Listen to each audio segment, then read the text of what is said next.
Hello Math Buddies, it is Math Vlog Day 3. Today we take a trip into Ellie Vessel's bedroom because again I'm searching for quiet places in my house. Today we're going to review logarithms and exponential equations, which is something we've done already this year. It was in chapter 4. At the end of the video, I'm going to give you a link so you can play a Quiz-Is game if you'd like to. So you can try to see if you can get a good high score on it. So let me turn us around here and let's talk about first exponential equations, and then we'll talk inverses and then logarithms. It's a natural progression because exponentials and logarithms are inverses of each other. Let's start with exponential equations.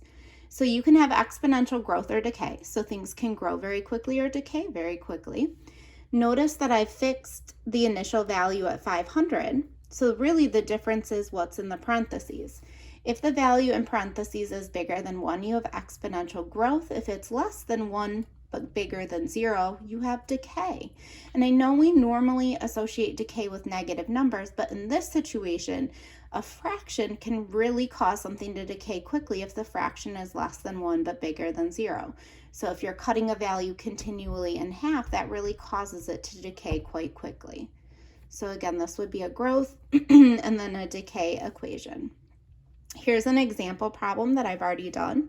It is a story problem. Let's pretend we have Susie and she invests $1,200 in an account with 2.5% interest for 8 years. How much money does she have? We're assuming that there are no other withdrawals or deposits or anything else. So we've got our initial value. We have 1 plus because the amount of money is growing. Here's our rate of growth raised to the 8th power for time. And then here's the value I got when I typed it in. Special guest appearance from Pinky the calculator. Here's what it looks like when I typed it into my equation a minute ago, or into my calculator. And then again, the matching value that I got on my sheet right here. If it were decay, so let's say you had a car that was depreciating in value, then this would have been subtraction, and you could have figured it out from there similarly on the calculator. Okay, inverses. There are 2 steps to inverses. First step is to switch your x and y value and then solve for your quote unquote new y value. So I'm going to go ahead and switch. So I'm going to say x equals 4y plus 7. So now I'm here. And then I'm going to start to get y alone. So I'm going to subtract over the 7. X minus 7 equals 4y. And then I'm going to divide over the 4. And now I have it solved for y. So y equals x minus 7 over 4. And that would be my final answer. Make sure everything gets divided by the 4, not just the x, not just the minus 7, that the whole shebang gets multiplied. Or not multiplied, divided.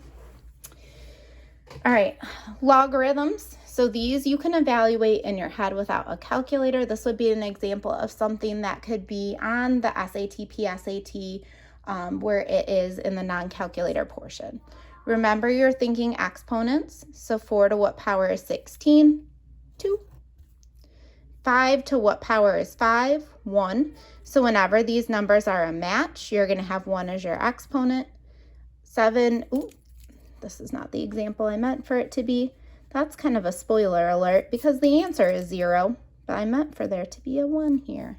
So 7 to what power is 1? The answer is 0.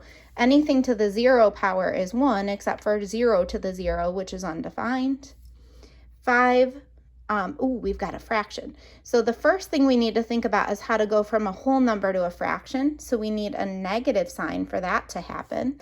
And then 5 to what power is 125? We need 3. Because 5 to the 3rd is 125. But again, if we do negative 3, then we get a fraction. Down here, did Miss Vessel make a mistake? Did she not put a base number down here? No, I didn't make a mistake. Remember, when there's not a base number, that means that it's 10. It's our common logarithm. So this is really log to the base 10. If it's not written, you can write it in if it helps. So we're basically thinking 10 to what power is 1,000? And that would be 3. Okay, next.